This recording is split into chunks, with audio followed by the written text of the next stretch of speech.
Thank you. I've learned this thing in government. You may be seated.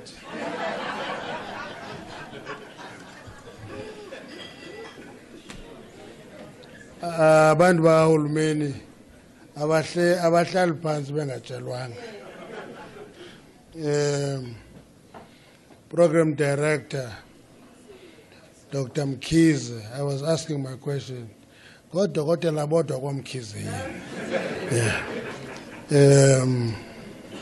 The Premier of the province, MEC for Economic Development, and many other portfolios. I'm talking about the economic development here.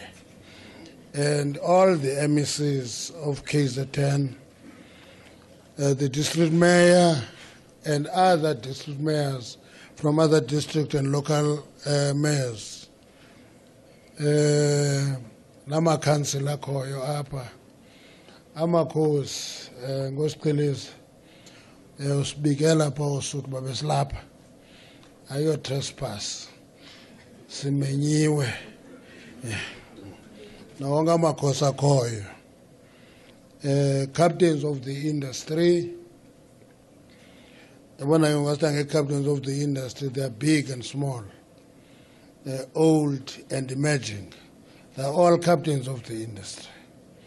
If you are a captain, whether your club is small or big, you remain a captain.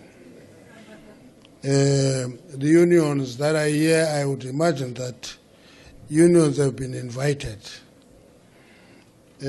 Community formations, investors, and sectors that are complementary to mining. And lastly, everybody invited here. And lastly, the team DMR. That's what we're trying to build, Comrade Sehle. Something called Team DMR.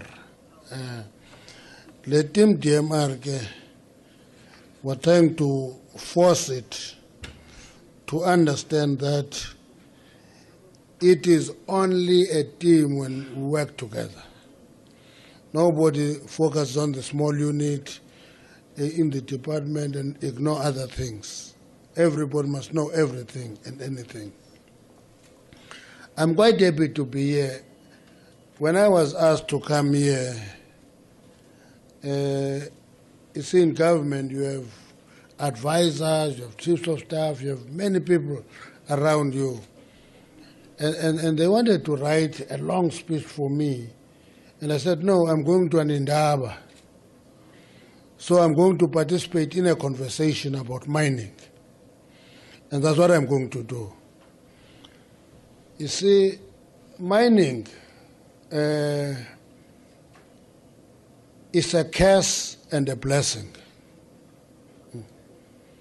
It's one thing that is having both. Mining is a curse and a blessing. It is a curse in the sense that wherever there is mining, it attracts greed.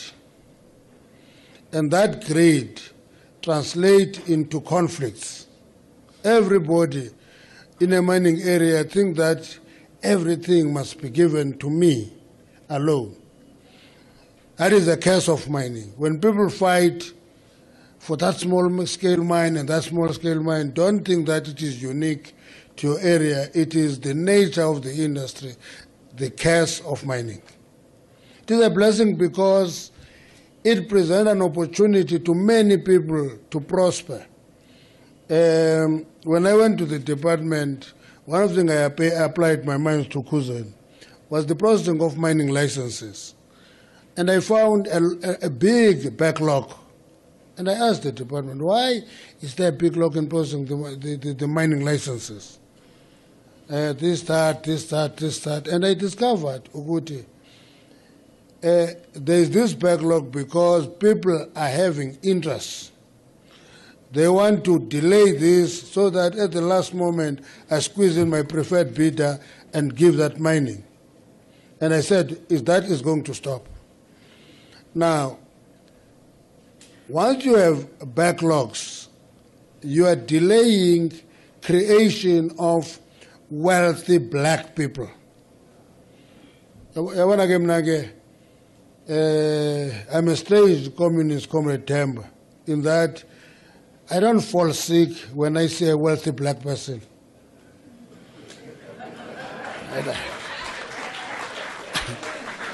Actually, I wish we can have more of them. And I said, mining is one sector that can contribute in generating young millionaires in numbers. And that's what it should do. And we must be happy to see emerging wealthy black business people. You know, BEE, sometimes when we discuss in the ANC, we give it a number of characterization, sometimes up to a point that we think that it's a welfare program. City broad-based black, BEE.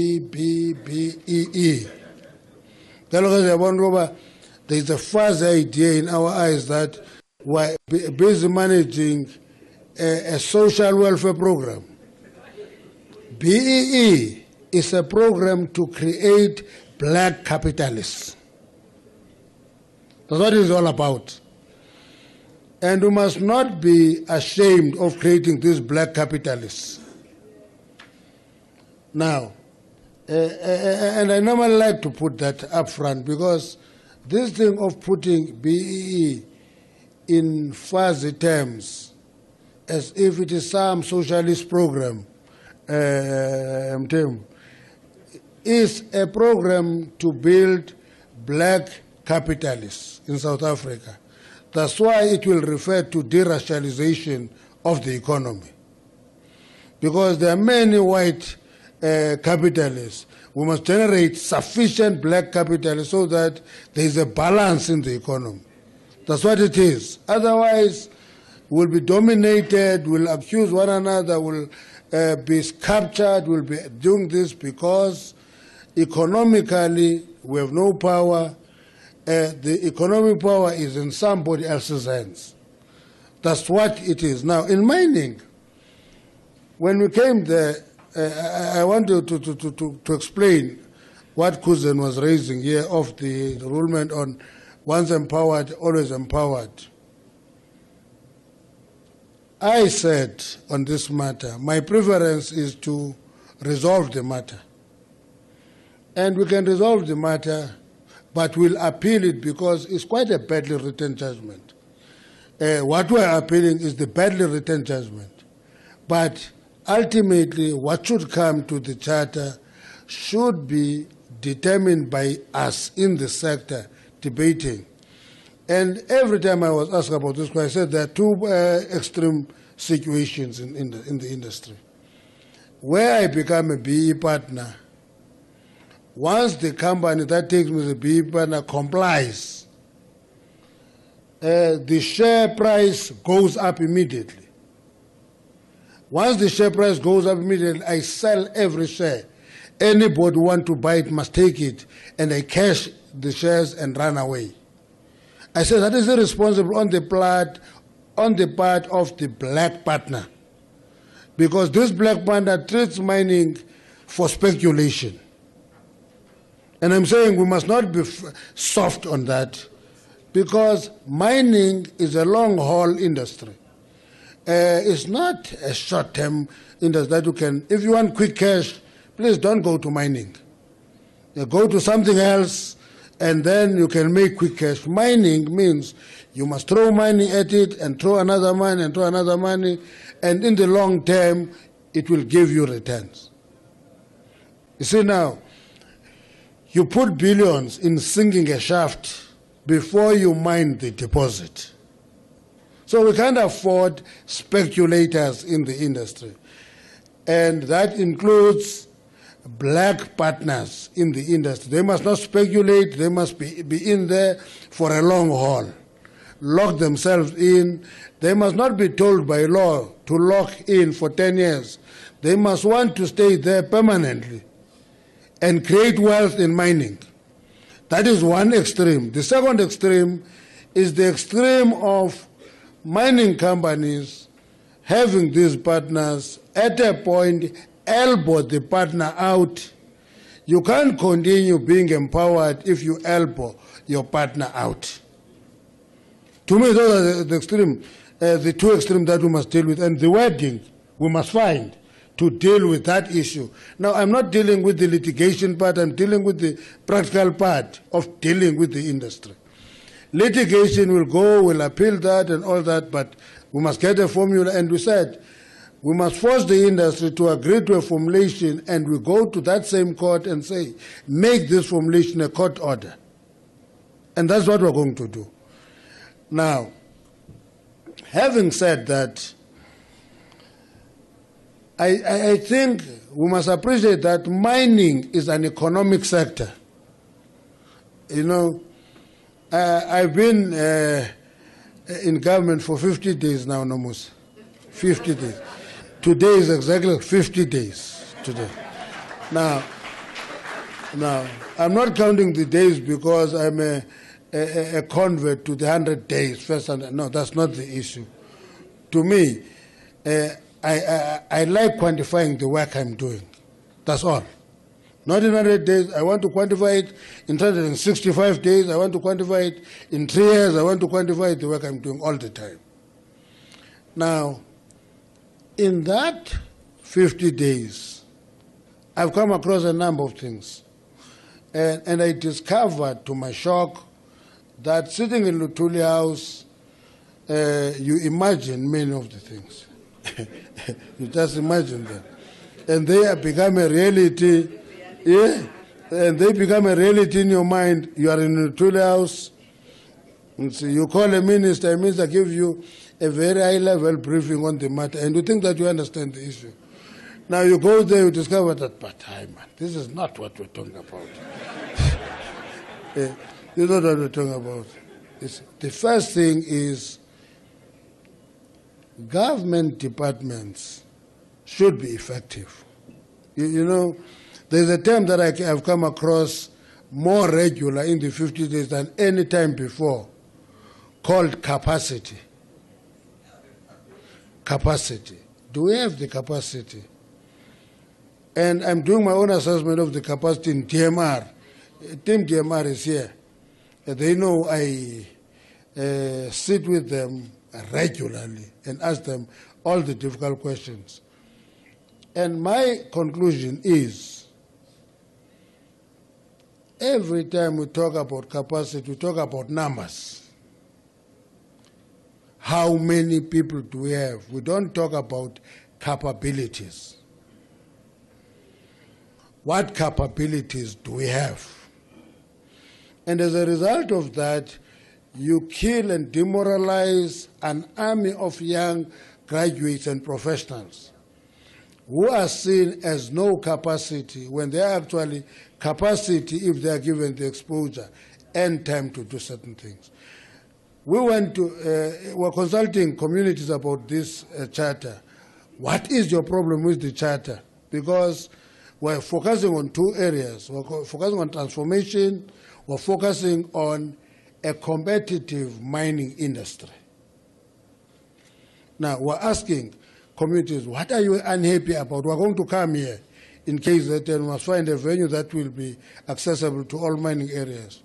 Sit there, talk the whole day until we're blue in the face. As we do that, we've done 3 areas so far. We've been to Witbank, we've been to Beggarsford, we've been to Lipalale. We're going to go to every mining area. We'll come here. I'm committing myself to that. And people raise all sorts of things about the charter. Small scale miners and partners. One thing that I've discovered is a reality about vendor funding. Is it vendor funding? It's called vendor funding. Vendor financing. And I make my own definition about it now, you see. I define that as having a partner with no intention to transfer wealth. You bring this for a partner, you give this partner a sense that they are owning, they are partners. Ubafaka with vendor financing, vendor financing. That vendor financing gobbles all the dividends that should come to you, and you pay back your debt, and you never benefit. Actually, the time period for debt is longer than the life of mine. Now, once that happens to me, I think we have created a false situation of people feeling like they are partners, but there was not in the first place any intention to transfer wealth. It's an issue that we should open up. I'm throwing it here because all the players of the money are here in this province. We must discuss it. We come across an example in one area in Limpopo, Mkhalakwen, where the mining company gives a big chunk and say we give it to the community, we give this to a black partner and so forth, and their financial director finds the agreement. Those partners are not signatories to that agreement. Okay, and what have now? They are not signatories to that agreement. And I'm saying when a company does that, there was never an intention to transfer wealth. It's malicious compliance. We must deal with that issue. Partnership in business must translate in transfer of wealth. And then we must begin to see young millionaires coming up and getting rich. And we fancy them, and we advise them not to buy big cars with the first dividends. You can still drive a buggy and accumulate your dividends until you're wealth of. You don't need to display wealth. You need to create and build wealth and not just display it. You know. Now, that is one aspect. The second thing is, Comrade Sihle and Comrade Willis are talking about a tradition of a disruptive behavior where people call it radical economic transformation, and I say, no, that is not the radical economic transformation we talked about. People are disruptive, and they want to access businesses quick. It cannot be that people must just walk in there and grab and ban tires, stop mining. Now, we must work together as structures, but let the ANC must lead this. Disrupting mining is not an act of militancy. You are not militant. You are disruptive. Now, when you are disruptive, mines will not produce. Okay, will not produce. When mines don't produce, they will not have any commodity to sell. If they don't sell a commodity, they will have no money to do what they should do. There is something in this charter called the social labor plan. Social labor plan is a plan and a commitment to do community development and do development that impact on workers positively. It can only happen when there is mining happening. If mining is not happening, there is no trading of those minerals, you will not do what you committed yourself to do. Now, we have asked the mining companies, I'm giving you my induction over the 50 days, I'm just sharing with you my induction. We have asked the mining companies and said to them, listen, your weakness is that, you know, mining used to be huge, almost a government within government. If you go to major mining areas, you would find a hospital for each mining company.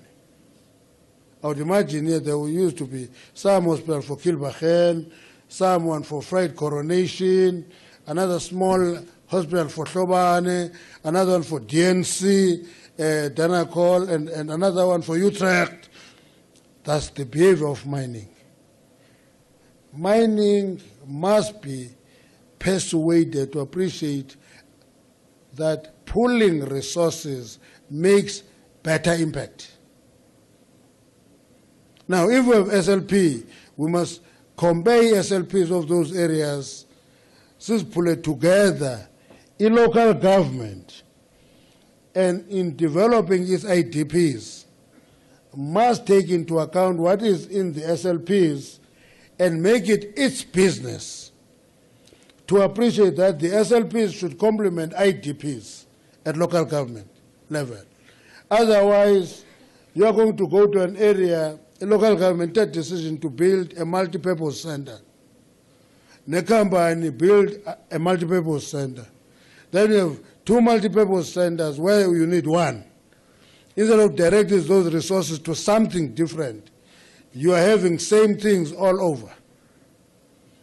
If we were saying we want to build a school in Blombush, and they were as a Blombush, who was the polluter there? Because the polluter pays. That's the rule. The polluter pays. So our responsibility is not just to go there and say, we must find who is the polluter. Some trace. Uba that was, Kilbachen was, Blombush Fujan Kilbachen? I go Fujan? Yes, and Blombush. Because you can trace the owner. And you'll find that there is a legal successor to that owner who's not here, but prospering in Wheatbank. That owner must be pulled and say, let's go and see the damage you left behind. Let's go and rectify it. Now, that is what we should be doing, working together. Rehabilitation. Rehabilitation is quite an important part of mining. If you don't rehabilitate, mining earn a bad name. All they do is to leave scars on the land and leave them. Rehabilitation, the reserve for rehabilitation, as you go by DMR, guess it's no more. It's a treasure. It's a treasure. It's a treasure. But we have agreed to go and trace it. See, Fuman, we must rehabilitate areas that we have mined, because as the mining continues, rehabilitation funding is accumulated. And my own approach is even better than just rehabilitation. Rehabilitation itself creates jobs. If we do it seriously, we'll create jobs in the area where we are rehabilitating left mines. And we're having that discussion in the department. How do we do it? In some areas, it's quite big. In some areas, they're doing well. And I always say to people, if you want to go and see a good rehabilitation program, go to Richards Bay Minerals. I was there one time where they actually try to restore the land to look like the original lot and plant the wild trees that are there until you are told. You don't know that this is the natural forest, this is the rehabilitated forest. And that's what mining should be doing. I'm not praising Richards Bay Minerals. I have no brief for them.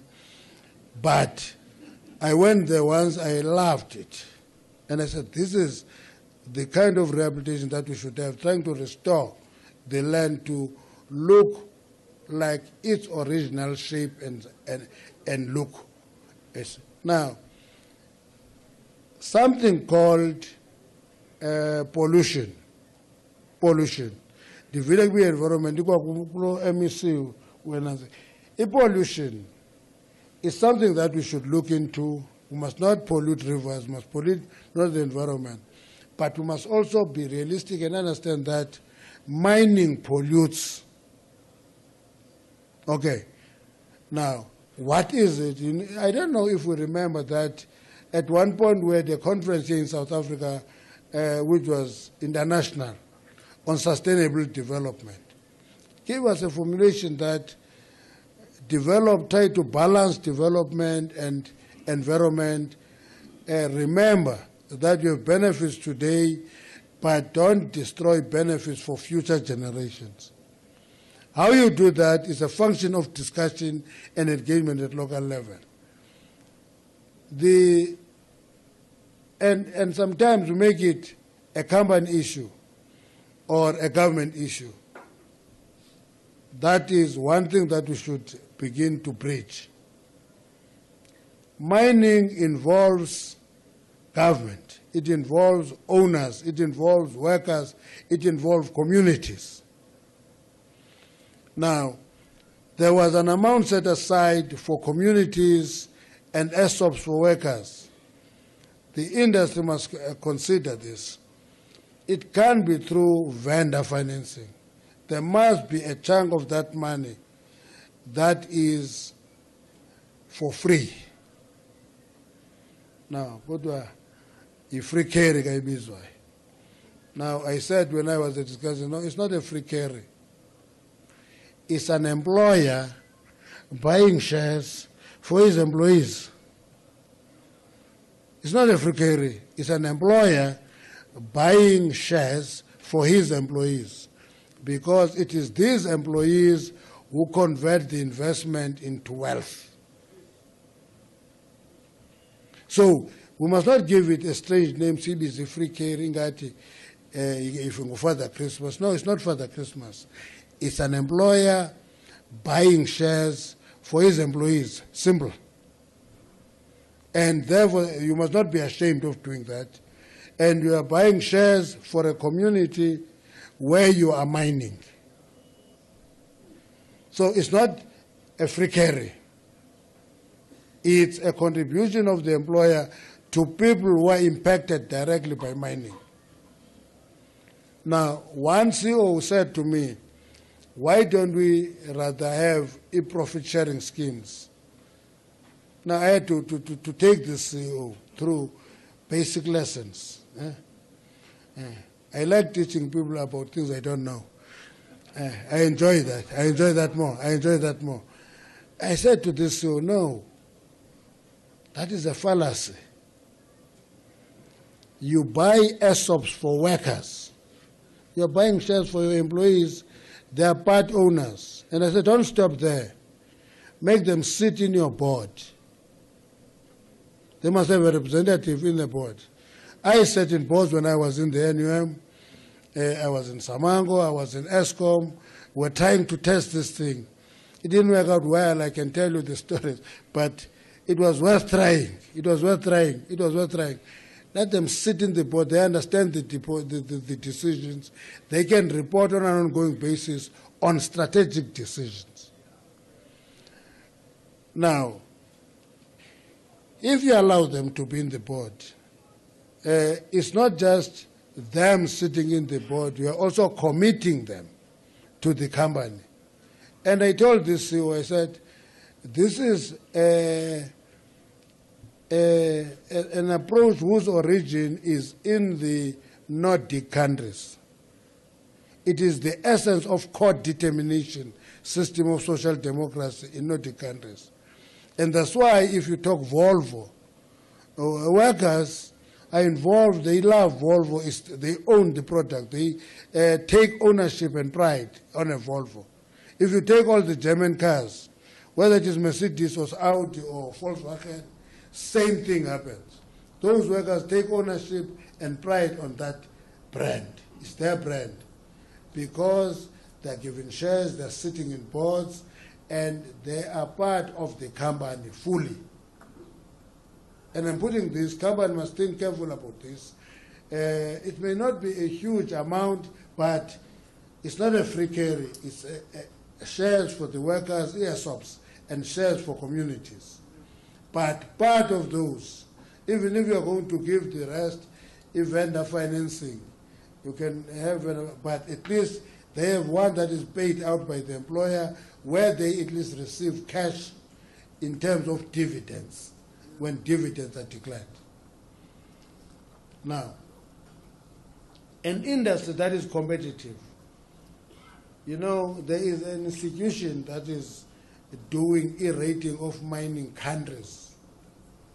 called Fraser Institute. In their rating, they say South Africa has the potential to be number 21 in the world. They're assessing 91 mining countries. They say we can be number 21. Can you guess where we are? The two areas that are assessed, one is investment attractiveness. We are number 47 in terms of investor attractiveness. In terms of policy and regulation, we're number 80 out of 91. Now, that's why the approach we're taking in the charter is that, come, let's talk to everybody. Everybody must buy in. By the time we gazette it again, there is at least general consensus on it. So we don't fight over a charter. NCOP, accelerate your work on the MPRDA, finish it. Once we conclude those two pieces of policy and legislation, we will remove our contribution to policy and regulatory uncertainty. And already once we started making those noise, I don't know if you noticed that the report on the growth of mining production, growth by 3.1%, it should persist. But we cannot stop there. I've been to a number of regions. I have not finished them. There's a concept that I don't understand of putting mines under care and maintenance. It's not finished, it is economical, it is put under care and maintenance for one reason or another. The question we're asking to the industry today is, why do you put a mine under care and maintenance? Because key to that is what we call high grading, where a mining company, because there are problems of one kind or another, focuses on high grade areas and leave marginal resources. Now, if you leave those marginal resources, there is a big risk. The biggest risk is that you are going to sterilize those marginal resources. You're going to close the mine with mineable ore. And that is at the heart of illegal mining. That is at the heart of illegal mining. Workers work there, they know you close that mine, they know that section you left it, but there's still mineable ore body, but it's too marginal to make sense to you, and they come back and steal that ore body. So we have taken a decision that we're going to invite owners of these mining companies who are having care and maintenance and confront them and ask a simple question: do you want to use it or do you want to lose it? Because it's use it or lose it. That's what we're going to be confronting. We're not going to do it willy-nilly. We're going to talk to mine owners and say, but you are sterilizing an ore body that is mineable there. Somebody can use it profitably. I don't know if people remember, because anything that has a Gupta in it, we close our eyes. People don't tell the story that it was Glencore, a major multinational, that put Optimum under business rescue practitioners. It was Glencore, because they were fighting a fight with Eskom. I don't want to get into that, but it is a major multinational that put Optimum under care and maintenance. And when Guptas bargained for that company, they were bargaining on a company that was under business rescue practitioners. And to me, that is irresponsible doing of business. It's adolescent business tendencies, very adolescent. Okay. Now, and therefore, I'm going to stop. I'm going to give you just the last part of what I want to talk to, is that we must appreciate that we are owners we are actually partners in the industry. Government is not relating to mining as a policeman. I'm not a policeman. Do you get my point? I'm a partner of mining. I want them to do the right thing. Workers are not the enemy of the industry. We must involve them. Communities, until we appreciate that they are our partners, they're going to continue behaving in a way that is disruptive. So that partnership, to me, is what we should be working for. And to me, cousin, that is the most radical economic framework that can work, because it focuses on making every sector productive. Number two, it ensures that people benefit from it.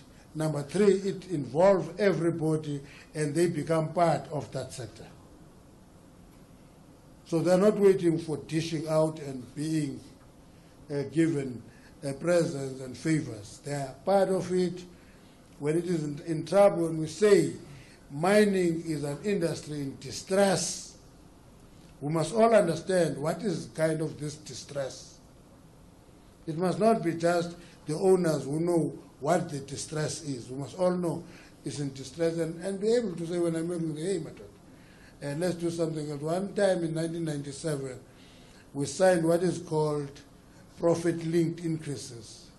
A nightmare to manage, because you don't know the profit, you have no control of it. You go to Henson, I'm telling you, go to higher core profit, man. And they said to them, we must never sign this agreement again, because you're bargaining on an issue you have no control on. So in brief, cousin, we're quite impressed by the fact that you have this in the Aba here. I'm sure other provinces will want to tap in this experience, because mining of the time is treated as if it is an industry of the charter. Not treated as an economic sector. Mining is an economic sector, and it must make its positive contribution. Let me tell you, and let me just read you the vision of the department in our strategic plan 2014 to 2019. I take full ownership of it. It says, Vision 2019 is a globally competitive, sustainable, and meaningfully transformed mining and mineral sector. That is Vision 19. And every time we talk in regions, in provinces, everywhere, we must check if we are globally competitive. That talks to the performance of the sector. We are sustainable. Is it not short-term benefits? And check if we are meaningfully transformed. And we say, by 2030, we want to be a leader in transformation of South Africa through economic growth and sustainable development. That's what we want. Now, it is not competitiveness versus transformation. It's both working together and appreciating that if you don't do the other is going to collapse. If you are competitive but you are brutal in terms of transformation, you don't do it, it is not going to be sustainable, because people are going to revolt when they smell the wealth. And if you are driving a transformation and you want to kill production, it's not going to happen, because there will be no resources to transform. So it is standing on these two legs like a human being: competitiveness and inclusive growth, and transformation of the sector. Even this Indaba, you can give us ideas on how to achieve both. I will be the most happy minister in the country. Thank you very much.